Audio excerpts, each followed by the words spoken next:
The sun is streaming down here, pouring down at the Sydney Football Stadium. 24th of September 1989. The crowd is a massive one, just on the 40,000 mark. A day that has passed into rugby league mythology. The excitement is reaching fever pitch as we stand by for the players to come to the centre of the Sydney Football Stadium. New South Wales Rugby League Grand Final between the mighty Balmain Tigers and the Green Machine of the Canberra Raiders. We're in for a very, very big day. The names roll off the tongue. Meninga, Stewart, Sirinen, Roach, Lazarus, Daly, Pearce, Elias, just to name a few. All gladiators who battled it out in the cauldron of a season decider. So many focal points in that game where you can put your finger on and say, wow. No one gave an inch. We didn't need any more motivation. That's certainly, I know definitely I got some motivation from it. Two Goliaths of teams. From the get-go there, we were thinking, what the hell? Dueling to the death for the ultimate prize. You have players who became legends that day. No one really thought we'd get anywhere. Everyone remembers it. It's 30 years. The game had it all. Incredible skill. Winkle-toed along the touchlines and got into the field of play. Huge hits. I don't believe it. How did Meninga do it? Heartbreak. Oh, this is the most emotional moment in my broadcasting career. As the years have rolled by, instead of fading into the rearview mirror of our memories, this game has become part of our folklore. That's the best moment I've ever had. I've done everything, like I said, played for Australia, played for Queensland, but there's no feeling like this. The men who played on that fateful day have become the stuff of legend. I can close my eyes now and I can feel the energy. I had no energy left in me. You could tell and feel that we all felt the same way. And today, we tell their story. And seeing the spectators in tears, you could see grown men crying. We certainly didn't have to buy a beer that week, I can tell you. Moments in your life where you think, shit, if I could have it all over again. The 1989 Rugby League Grand Final 30th Anniversary Special on Macquarie Sports Radio. I'm Matthew Thompson, joined by David Morrow to relive the 1989 New South Wales Rugby League Grand Final. We'll speak with the stars of the game who'll join us over the next hour to recount their memories of a most memorable day, including Glenn Lazarus, Benny Elias, and the man that was the hero, Steve Jackson. Plus, we've gone into the archives to dig up the old reel-to-reel tapes of Ray Hadley's call of the match for the continuous call team that was broadcast right here on Sydney Station 954, 2UE, as it was known back then. The 1989 Grand Final with the 2UE continuous call team.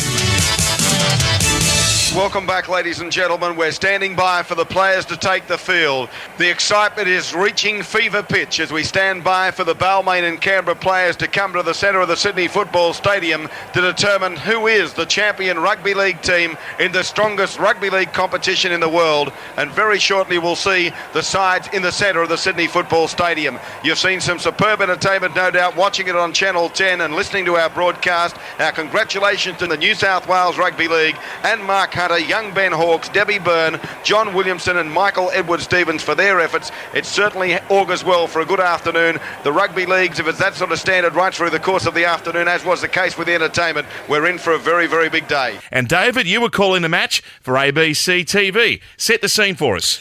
I was calling it, and of course Balmain were the pronounced favourites, only because they looked the better team and they'd been the better team throughout the year. Canberra, with a very inexperienced team, came into the game having come from fourth position. Most people thought it was there for Balmain to win. It was an incredible day, beautiful, bright, sunny day. In fact, I went up in a helicopter to do some shots from the helicopter at around about 11 o'clock in the morning, and you couldn't have had a more sparkling day to fly over the Harbour Bridge and down the harbour. It was a spectacular day for Grand Final Day. This would be the first of 5 NRL premierships for Glenn Lazarus, who was 23 years of age at the time. Glenn, you were one of the starting props for the Raiders, but the Tigers were considered certainties with the bookies and the public. Canberra were given very little chance. Yeah, look, we brought a lot of good form into the grand final. Obviously, we finished fourth that year and no one had won it in the old top 5 system. No one had won it from fourth or fifth. So no one really thought we'd get anywhere. But we got there, and that's where I think everybody thought we would be beaten, was in the grand final.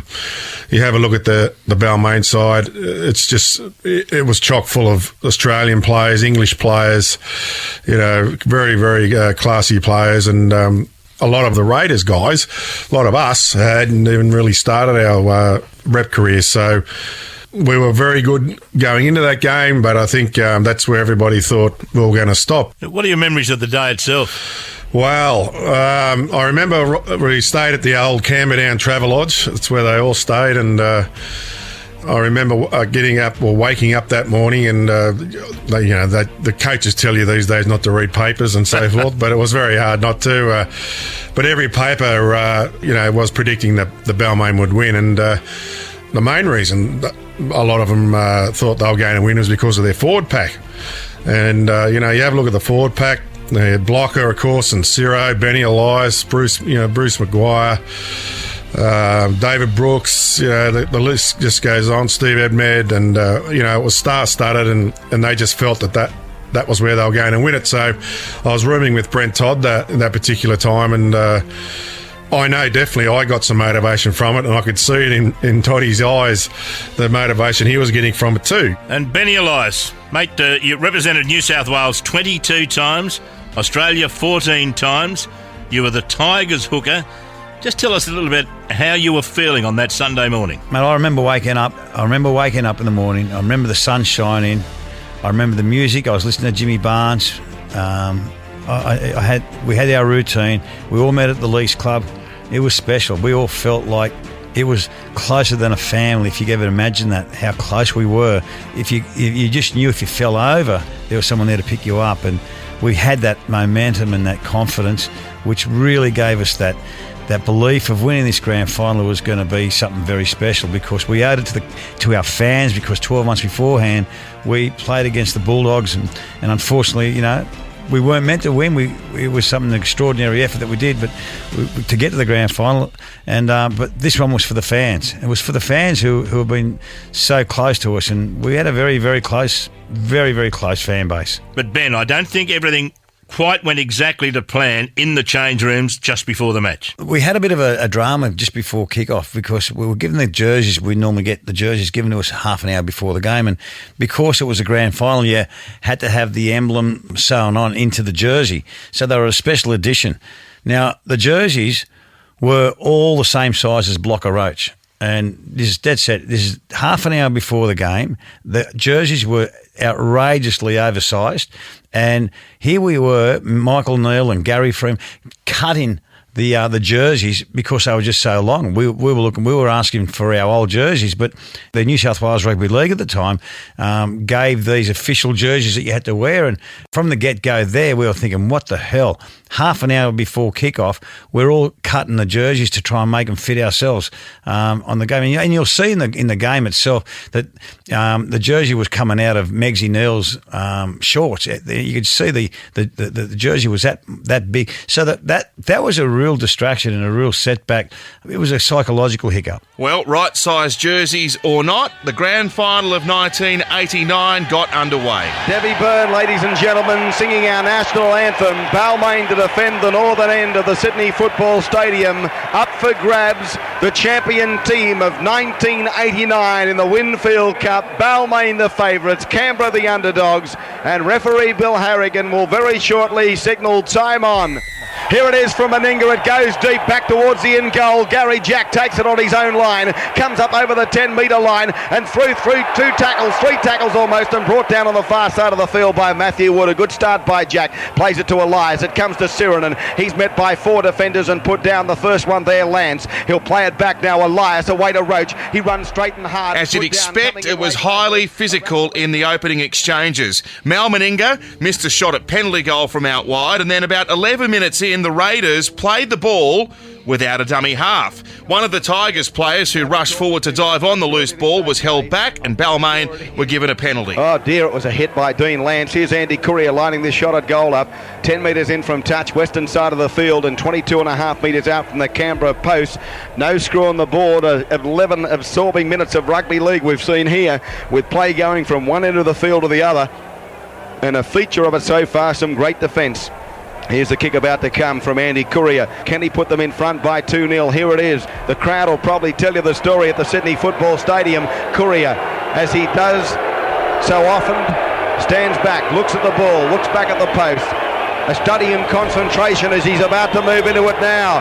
He takes an inordinately long time. Here he comes now, Courier. The right boot strikes it just as well he took all the time. It's a beautiful kick, 2-0. Just a few minutes after that, Lazo, your front row partner did something just a little out of character. They scored a try through an intercept. Brent Todd passed the only offload of his year, and it ended up in a try for the Balmain Tigers in a grand final. Oh, intercept by James Grant. Todd through the loose ball. He's going to score. An intercept try to James Grant. Todd made the break and threw a loose pass. Balmain 6, Canberra 0, and the try comes in the 14th minute of play. It took 27 minutes for the Raiders to finally breach Balmain's defence. They've got the overlap, turns it back inside to Daly. Daly away from one, he kicks it now. He's put down on the deck after he kicked it. The referee will penalise Gary Jack. In fact, it's an offside ruling. The ball was touched by Roach, then by Jack, who was in front of him, and the referee has penalised Balmain right in front of their own sticks for offside. And now here is the kick at goal from Meninga. About to come, 11 metres out directly in front, a gift 2 points. The right boot from Meninga strikes it, it's level perfect, 6-2 the score.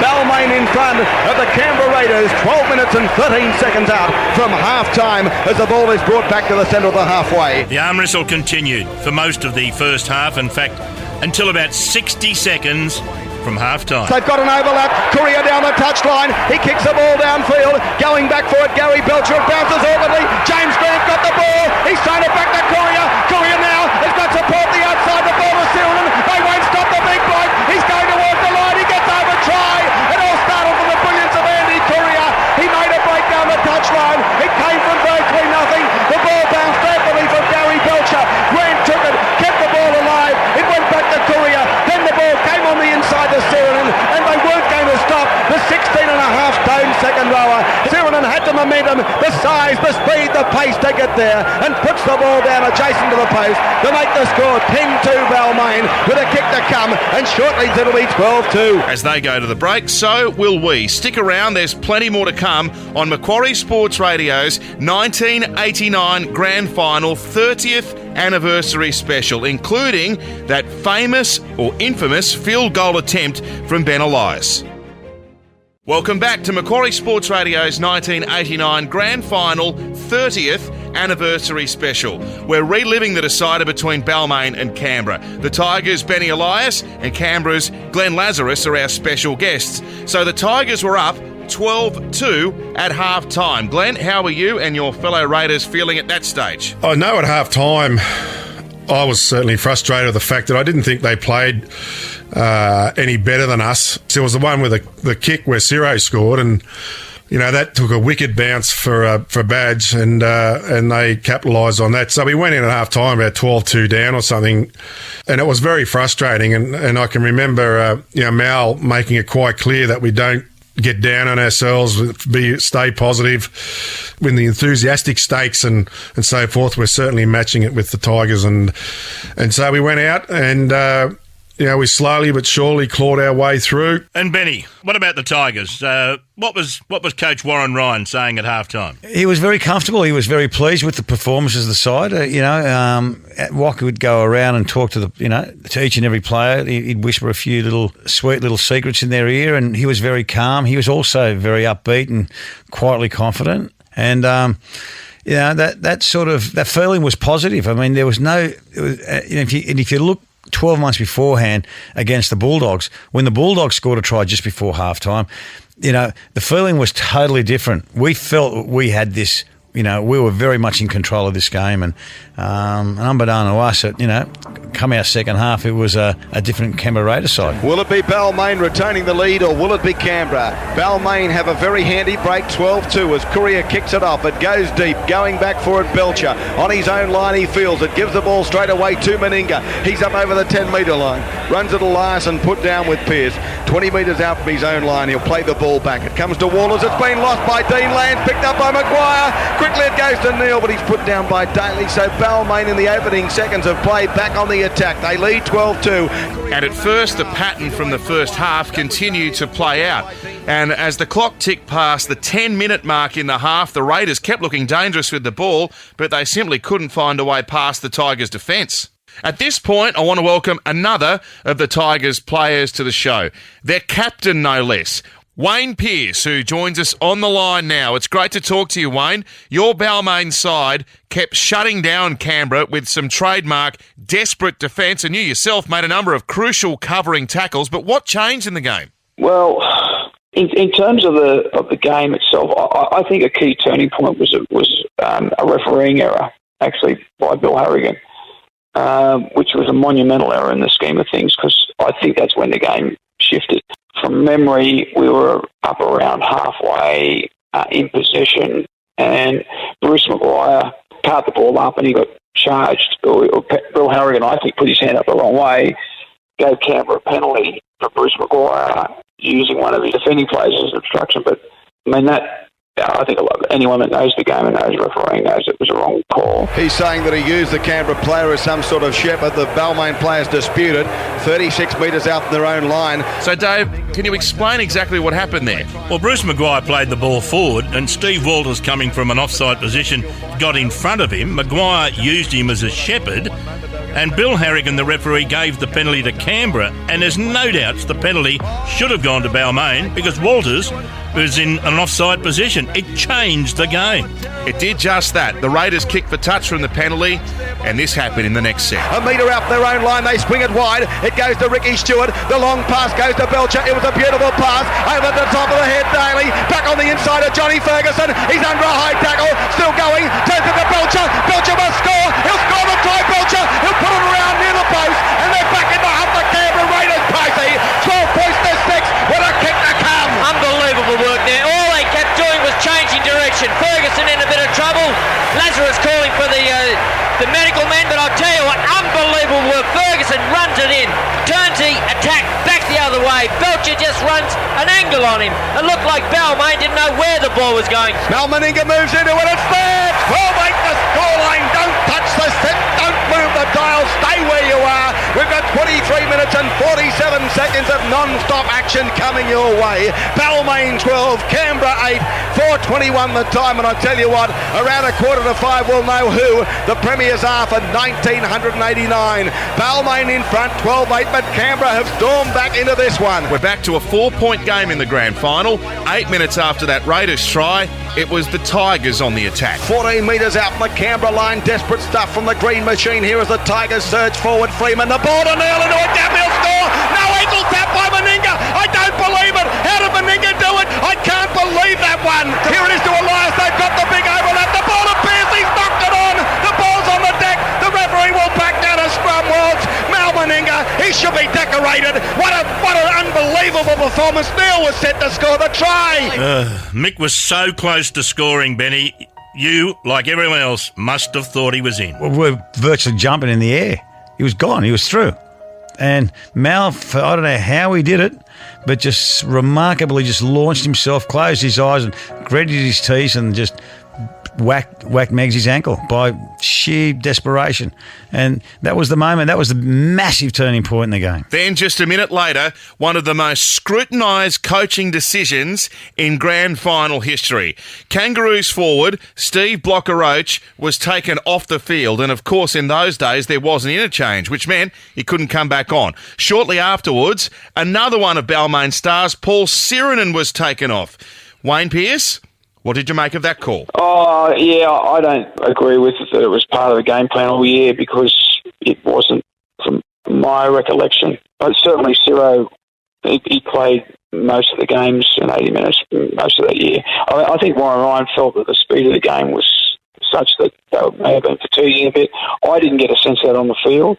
I got a shock when I looked up and I saw them heading off the field. Or actually, Nick Podgy was on, and Kevin Harvick, I think it was. I can't remember exactly who it was, but I'm sure Canberra were delighted that two of our internationals were off the field psychologically they would have given him a boost. I mean, coaching's not a precise science. I went on to coach later on, and in retrospect, Warren Ryan probably would have left the guys on there.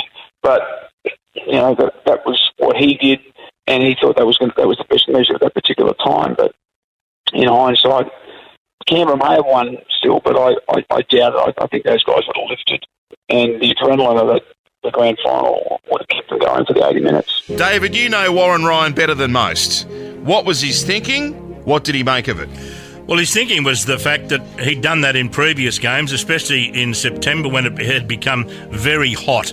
And he put on two noted defenders, Michael Pobji and Kevin Hardwick. So he thought, well, they'll get out, they'll close the game out. The hot weather was taking its toll, and he thought perhaps that Blocker and Paul were perhaps laterally not moving as quickly as they had early in the game. He'd done it before. He thought it would happen again. Didn't quite work out. Then, with about 10 minutes to go, a Benny Elias bomb bounced around just a few metres out from Canberra's line. It ricocheted off Mal Meninga and Ricky Stewart grabbed it, but unfortunately for the Raiders, it was offside, and Canberra were penalised as a result.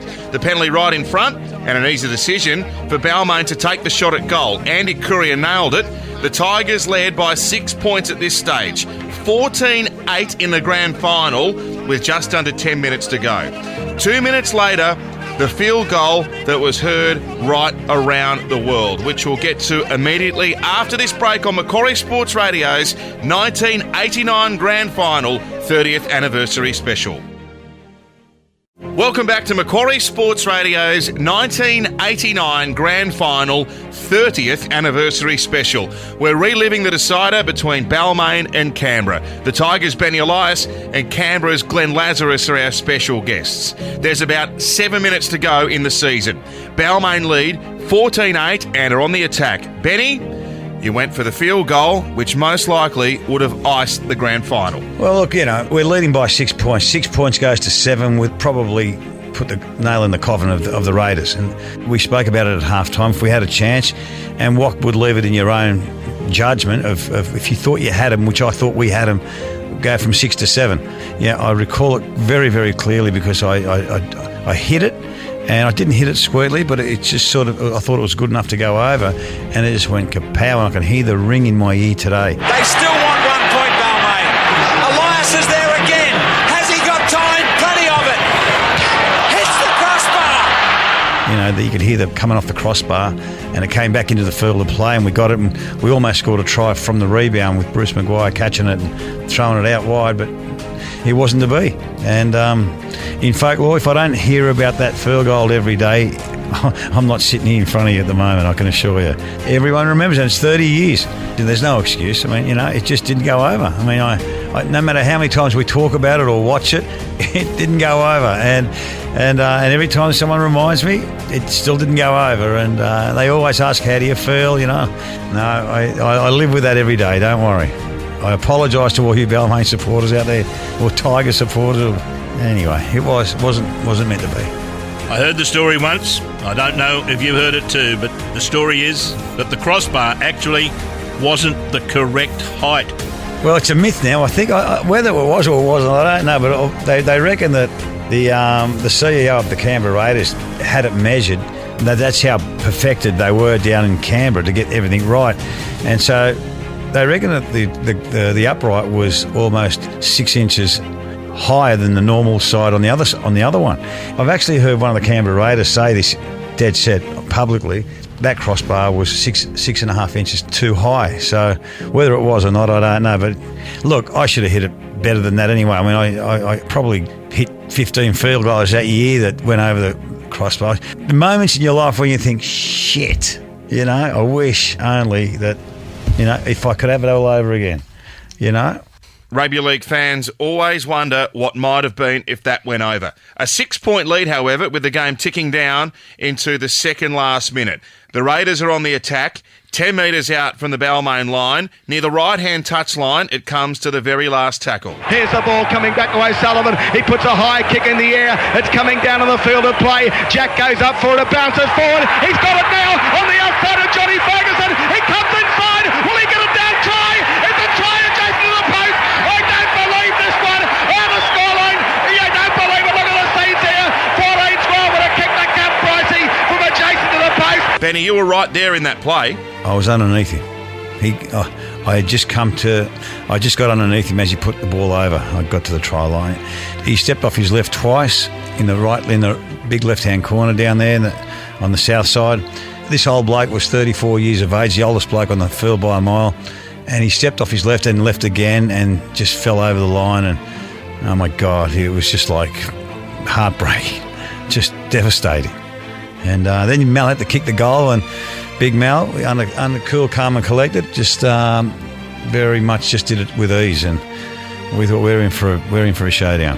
And Glenn, you were there as well. Yeah, look, as I say, we had a lot of momentum at that stage, and I think it was Chrissy O'Sullivan actually. He kicked the ball high, and it was Laurie that after the bounce, he threw it out, and I was actually the player inside Chicka. If you look back, I was sort of half expecting the ball, but he obviously saw Chicka and obviously realised that he was far more of a chance of scoring than me. So he gave it to Chicka, and Chicka did what he does best, and that is his footwork. He went over to score the try fairly close to the upright, and I got no doubt. I've never asked him, but I got no doubt his mind was that the closer he got to the uprights, the closer we were of tying it all up, or Mal kicking the goal to tie it all up. And Wayne, out of all the people on the field, John Ferguson would have been the hardest to stop. It was a situation where if there's one guy on the field that was the most difficult to stop when they got the football, it's not Mal Meninga, it's not Glenn Lazarus, because they're strong and powerful, but you put your body on the line and you're going to stop those guys. The most difficult player on the field to stop. In my career, the most difficult player I found to stop, and a lot of my peers would say the same thing, was Chicka Ferguson, because he had such brilliant footwork and he was so light on his feet. So he was always going to be a danger. You give him a little bit of space, which he got a little bit of space, he's going to score. It was unusual for Gary Jack to drop a ball. He in his whole career, I don't know whether I can remember him dropping another bomb, because he was the safest guy in the game under a high ball, and they got a possession back, and then they scored soon after that. But Chicka Ferguson was the most dangerous player on the field, in my opinion, and to give him a bit of ball with a bit of space, then he was going to score a try. So Mal Meninga kicks the conversion. There's barely time to restart play before the siren goes to mark the end of 80 minutes. Wayne, what was it like knowing you had to play an extra 20 minutes in a grand final? Yeah, well, the game was just so fast anyway. It was state of origin-like pace. So, playing a state of origin into extra time, all the players will tell you that there's just nothing left in the tank. You've got to dig deep, and that was the way that we felt. There was not much fuel in the tank, and I'm sure Canberra were the same, but they seemed to have a little bit more spark because they had the momentum. I remember when the 80 minutes was up, I looked up and saw likes of Gary Jack, Wayne Pearce, Ben Elias just on their hands and knees, and you could see the look in their face that they obviously had put in a massive effort with no result and had to play another 20 minutes. My legs were gone, and then because you just knew you play for the 80 minutes and you throw everything into that 80 minutes. But they were in the same boat as us, so there's no excuses. As I say, there's no excuses. They weren't prepared for a draw, and they also played the 80 minutes, flogging it, minute by minute. And that was what made it such a great grand final, because you're looking for that extraordinary special treat. And I'll never forget it. What really knocked us out was O'Sullivan from the scrum kicked a field goal straight away. Sticky threw a pass out to O'Sullivan, and as cool as a cucumber, he hit the ball and went over. And I could see the whole pack. We turned around and all of us just dropped our heads. Stewart working the scrum. They're inside the corner. Let's come back for O'Sullivan looking for a field goal. How is it? It's there. It's there. The Raiders lead. The Canberra Raiders have the 1-point lead. As extra time continued, Mal Meninga missed a shot at penalty from about 20 out, halfway between the sideline and the posts. Ricky Stewart missed a long-range shot at field goal on the siren at the end of the first half in extra time. And then, with just over 3 minutes to go in extra time, with the Raiders leading by 1 point, 15-14, and this happened in the next set. The tap taken by Pearce, goes forward now and brought down 30 out from his own line. Elias, it comes to Edmed, he's thrown to the ground by Lazarus. He'll play the ball back, 30 out from his own line. Time running out for the Tigers, 3.5 to go, they tell me. Sean Edwards to Courier, he kicks it, picked up by Big Malmaninga. He gives the ball back away now on the outside to Steve Jackson, and Jackson's still going. He's a metre out, he got the ball down. That is a try, that is a try to Steve Jackson, and Canberra have won the grand final. I can't believe it. 1914 for the kick to come. Oh, this is the most emotional moment in my broadcasting career. What a comeback. They were down 12-2. They've shown more courage than you've ever seen in your life, Ray Price. Unbelievable. What about the determination of Steve Jackson? It looked as though he's going to be pulled down 10 metres short, but he just kept dragging the Balmain players on his back, reached out for Canberra's winning try. And the man himself, Steve Jackson, joins us on the line. It must have taken you back to hear that, Steve. Makes me tingle. Fancy Andy Courier kicking the grubber, kicking on the third tackle in his own half. What an amazing moment in my life. You know, I knew exactly how long there was to go. I knew we were ahead by 1 point. Malmaninga gives me the ball. I don't make a mistake. If you see on the replay, when I'd done a little pirouette, I could have passed it inside to Steve Walters. He probably would have scored under the post. But in my mind, I wasn't making a mistake. First tackle and just see out the set of 6. And then when you watch it on video, it's quite quick. But in my mind at the time, I remember it being slow. I had a lot of things to think about. I remember running into a few defenders, and then I looked up and saw the line. I thought, if I could just put this ball over the line, I can score a try in the grand final. And then I slapped it down and looked up, and there was a young Bill Carrigan putting his arm in my direction. Here's the replay. Let's watch it again. I kid you not, Steve Jackson carried 3 players for about 7 or 8 metres on his back. And the funny thing is, Steve Jackson, sitting on the reserves bench, you didn't think of even getting on the park that day. You know, we have a big joke about it. Like, through the week they have that, you know, really nice grand final breakfast where sponsors turn up and everyone's here. You know, and everybody turns up. And because I was brought into the side just a week before, they didn't have enough plates set up. So I had to sit back at the Hotel Travelodge in Sydney with the strappers and the trainers, and yeah, so I didn't even get a grand final breakfast. This might be a silly question, but what were the celebrations like afterwards? I remember that we were having a great time in the dressing shed. Bob Hawke was in the dressing shed with us. Boys were sculling drinks, and you know what you do back in them days. And I got photos sitting beside the trophy, and the boys kept, you know, rubbing me head and saying, "Jacko was," and you know, I was just a kid from the bush. I'm a reserve grade player, you know. I'd only debuted once in the whole 4 years I've been in Sydney, and that was against Balmain halfway through that year. So, yeah, you know, I was just at the right place at the right time. I've got to thank Timmy Sheens for giving me an opportunity, because you know what? For the rest of the 30 years of my life, I've getting so many free lunches. And the funny thing about it, Steve, is the celebrations didn't all go to plan, did they? Well, we broke the JJ Gilliton Shield that night. The next day, the Winfield Cup fell off the back of an old model fashion car, and the base of the Winfield Cup broke. Look, first time the Cup's gone out of Sydney, and we've done some damage, but we were a real tight bunch of players, and we just experienced that whole time together as long as we could. There was about 8 of us that went right through the night, and Laurie Daly and I used to live together on the other side of the Queanbeyan Leagues Club. We all walked back to my place, to mine and Laurie's place, and as we turned the telly on at about 8 o'clock in the morning or 7:30, there was Mike Gibson was the host of the Today Show. And as we walked in and turned the telly on, he said, "Anyway, who is this Steve Jackson?" You know, my name hasn't even been mentioned in papers or on TV. And I'm saying, "Boys, they're talking about me. Be quiet." And wasn't there a problem with the plane getting back to Canberra straight after the grand final? Mate, that's the story. I tell you, that was when the pilot strike was on. So we had to catch an old DC-3, I think they're called. They're out of the war days. when you sat in the seat, your backside poked through the other side. And we had to sit on the tarmac. We had to leave from Canterbury Bankstown Airport. We sat on the tarmac for an hour because apparently lights weren't working. And there was no drinks on board. We sat in the plane for an hour with no drinks, and we're going, hang on a minute, we've just won a grand final. We can't even get a beer. And then we took off, and then as we're coming into Canberra, I'm looking out the window, and there's all these red lights flashing down on the... I'm saying, boys, have a look out the window here. I hope this old bomb isn't going to crash. I said, look, there's all the lights.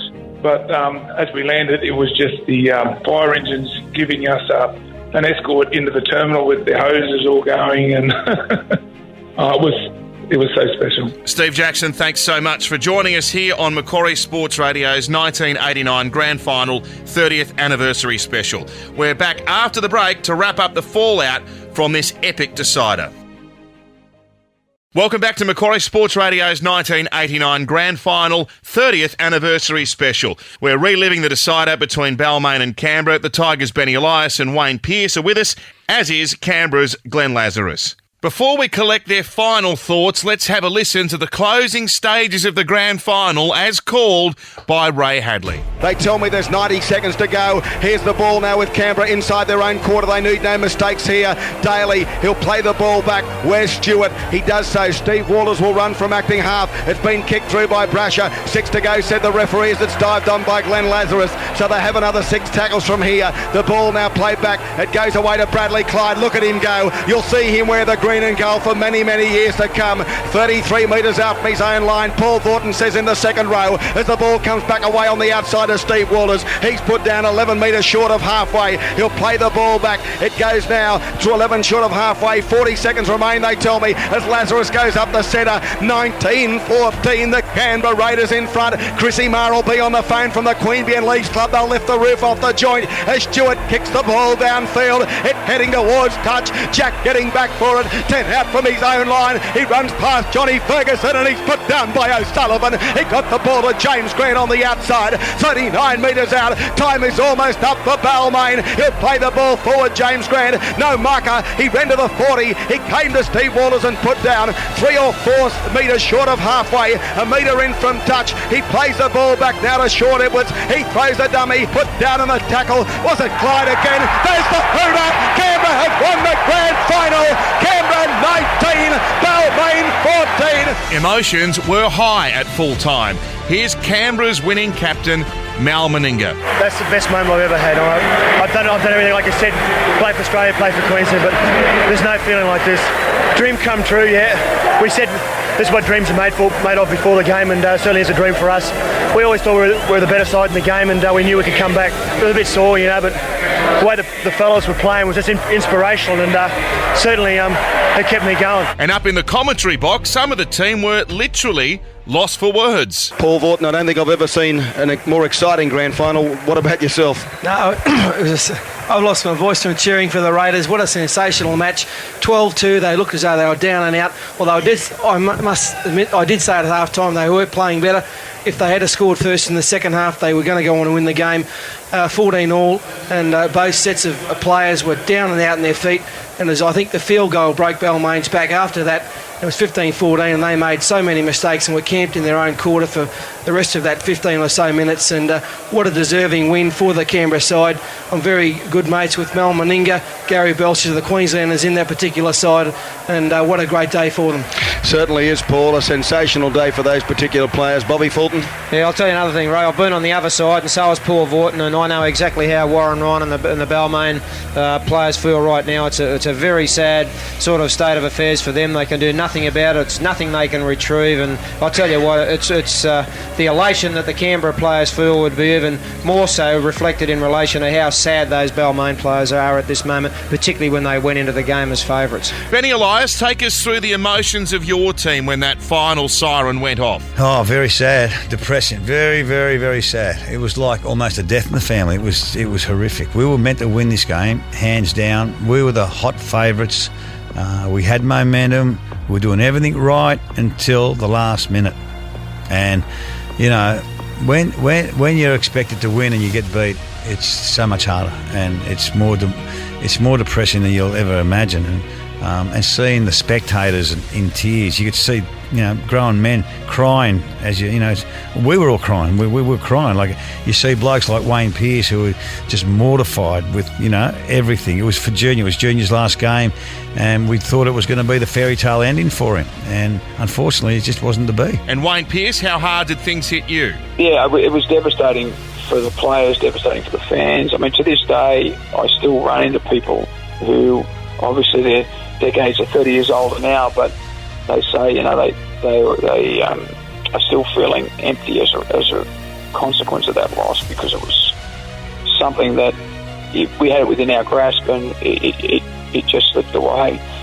But that's not taking anything away from Canberra, who were a side that was on the ascendancy. They had so many established internationals, but they had a whole host of guys that were going to go on and become internationals and ultimately an immortal. So they had a top-class side. They had a really good coach. They take nothing away from them, but I think it just shows that in big games, grand finals, state of origin matches, you've got to take your chances when they're presented, and if you don't, then you can talk about it 30 years later and what could have been. On the flip side, Glenn Lazarus, where does that win sit in your illustrious career? It was just probably rates up with the top two best days of my footballing career life. It was just a wonderful day, and of course coming back to Canberra and the reception we got there, and it was just a wonderful day and equally a wonderful week. We certainly didn't have to buy a beer that week, I can tell you. And Benny Elias, in closing, you've had a long time to think about it. Does it still hurt? Well, look, it's proud. I mean, doing an interview with you, here we are talking about it 30 years down the track. It's, you can't take that away. No one can take away the fact that we played in that great grand final. And I'm not ashamed to be beat by players, of the calibre of the Chicka Fergusons, the Mal Meningas, Bradley Clydes, Ricky Stewart, Laurie Daly. I mean, Lazarus. They were great players. And, mate, they became even greater players after that 89 grand final, and they just dominated the rugby league world. And to be part of it all was very special. I was very lucky, very lucky to be part of it. And even to today, my best mates, Blocker and Ciro, still hang out with them. And people still remind us of the grand final, but, it is what it is, and it was part and parcel of being part of that very, very unmemorable sort of grand final. Unforgettable, should I say, unmemorable. David, it was truly one of the great games of rugby league. It was an unbelievable game of rugby league because, as I said at the start of the show, Balmain were pronounced favourites, and rightly so. South Sydney were the minor premiers that year, but Balmain had knocked them off. Canberra had come from fourth, and it was an epic grand final because we saw the emergence of the Canberra Raiders. The first time they'd ever won the trophy, they came back and won it again the following year, and it was the emergence of a number of players who came on to become New South Wales and Queensland and Australian heroes in the next decade. Yeah, it set up the game for a long time, and it's still remembered as one of the greatest grand finals of all time. It's hard to believe it's been 30 years, but it's been great to recount one of the game's great grand finals. Canberra over Balmain back in 1989. Let's hope this year's grand final can get somewhere near that. Thanks for your company.